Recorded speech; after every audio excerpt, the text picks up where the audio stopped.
এরপরে next blog যারা আসবে সব পয়সা মাল্লু লাগবে। দেখো প্লেটটা ধরার জন্য দেওয়া হয়, এটা ইউজ অ্যান্ড থ্রো প্লেটে খাওয়ানো হয়, নোংরা। বাড়ির মায়ের রান্নাঘরটা দেখবে, এখানে প্রতিদিন 90 থেকে 100 কিলো ময়দা কাটে, এইটুকু জায়গা প্যাসেজ, এবং কমপ্লিট ভাবে কাজ করি, সামনাসামনি তৈরি করি, যার জন্য অনেকে অনেক কিছু জানতে পারে। আর যারা দূর থেকে করি তারা, যারা ওই স্টার হোটেলে যাবে, কিচেন রুমে ঢুকতে দেবে না, পদে এক লাথি মারবে, বের করে দেবে। কিচেন রুমের কোনো অ্যালাউ নেই। তুমি এখানে বড় বড় কমেন্ট করছো, বেকার কমেন্ট, এক লাথি মারবে, বের করে দেবে। এটা স্টার হোটেলের নিয়ম, কোনো স্টার হোটেলে কিচেন রুমে অ্যালাউ নেই। তুমি আমার অনেক কিছু কথা বলছো। এই ছোট্ট জায়গাতে দুটো ওভেন চলে, ডাইরেক্ট মাল তৈরি হয়, ঠিক আছে।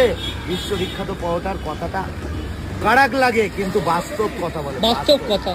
বাস্তব কথা বলে।